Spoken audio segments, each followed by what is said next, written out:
Hola, hola. En esta ocasión vamos a explicar lo relacionado con la velocidad en el movimiento armónico simple. Observemos inicialmente un cuerpo con movimiento circular uniforme.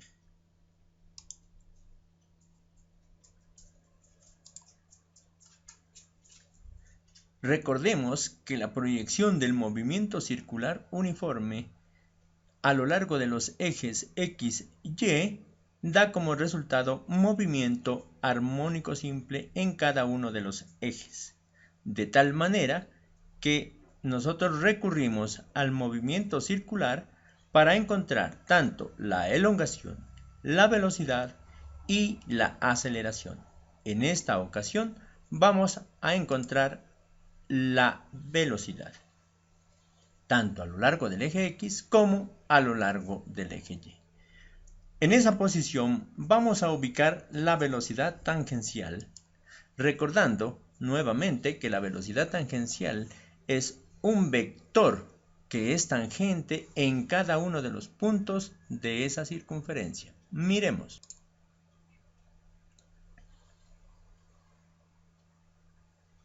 Entonces el vector velocidad tangencial es tangente en cada uno de los puntos de la circunferencia. Se mantiene constante su valor y lo único que cambia es su dirección y sentido.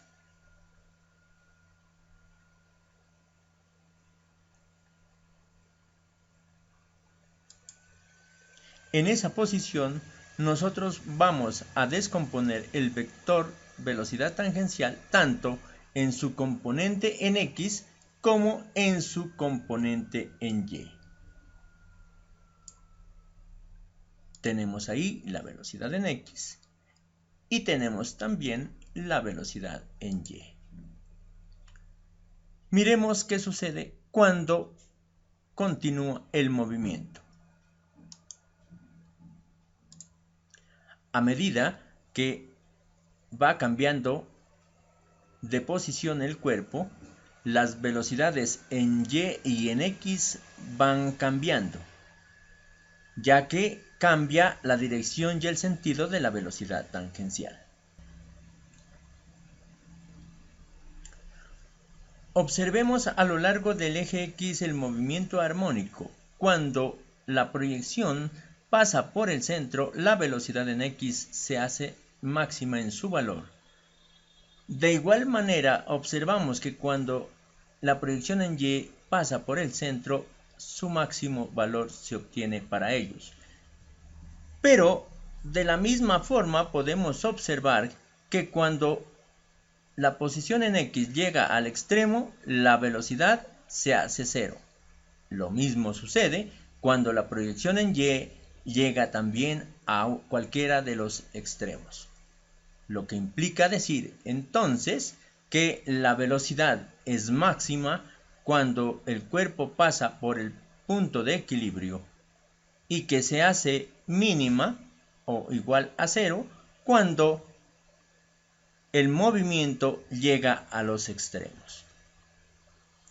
De esa manera hemos analizado cómo cambia la velocidad del movimiento armónico tanto a lo largo del eje X como a lo largo del eje Y.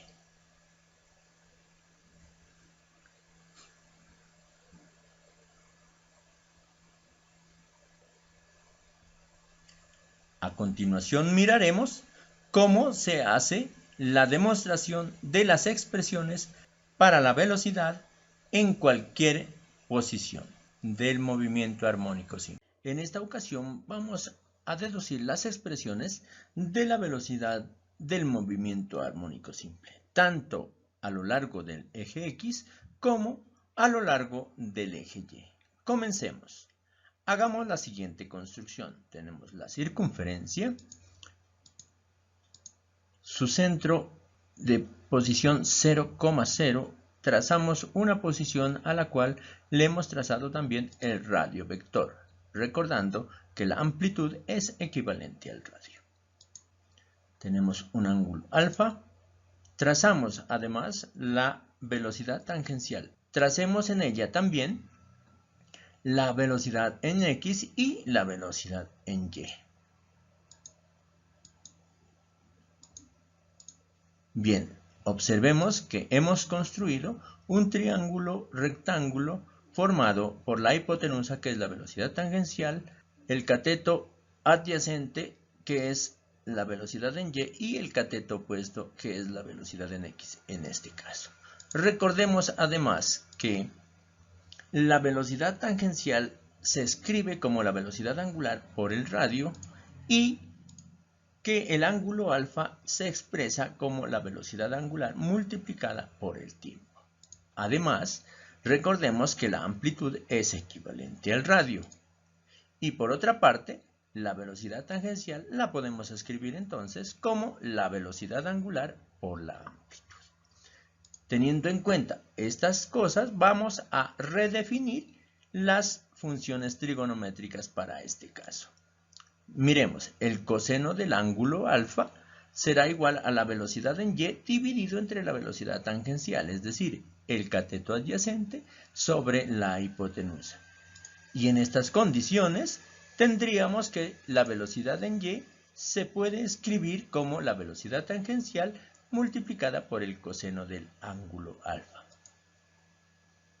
Por lo tanto, la velocidad en Y simplemente la vamos a escribir como la velocidad angular por la amplitud por el coseno de la velocidad angular multiplicado por el tiempo.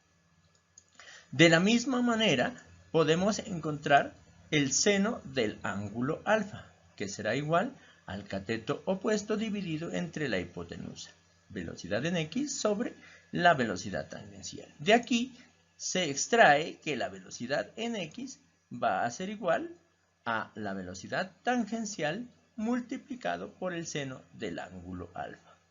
Y teniendo en cuenta las mismas condiciones, vemos entonces que la velocidad en X es igual a la velocidad angular por la amplitud por el seno de la velocidad angular multiplicado por el tiempo. Observemos aquí que se ha introducido un signo menos. Ese signo menos es porque la velocidad en X en esa posición está apuntando hacia la izquierda. Teniendo en cuenta las expresiones anteriores y recordando que la velocidad angular se puede escribir como 2pi sobre el periodo, entonces las expresiones van a cambiar de la siguiente manera. Velocidad en Y es igual a la velocidad angular por la amplitud por el coseno de 2pi sobre el periodo multiplicado por el tiempo, y la velocidad en X va a ser igual a menos la velocidad angular por la amplitud por el seno de 2pi sobre el periodo multiplicado por el tiempo. Asimismo, si se tiene en cuenta que la velocidad angular se puede expresar como 2pi por la frecuencia, las expresiones cambiarán de la siguiente manera. Velocidad en Y igual a velocidad angular por la amplitud por el coseno de 2pi por la frecuencia por el tiempo, y la velocidad en X va a ser igual a menos W por A por el seno de 2pi por la frecuencia por el tiempo. De esa manera se escriben las expresiones tanto de la velocidad en X como de la velocidad en Y.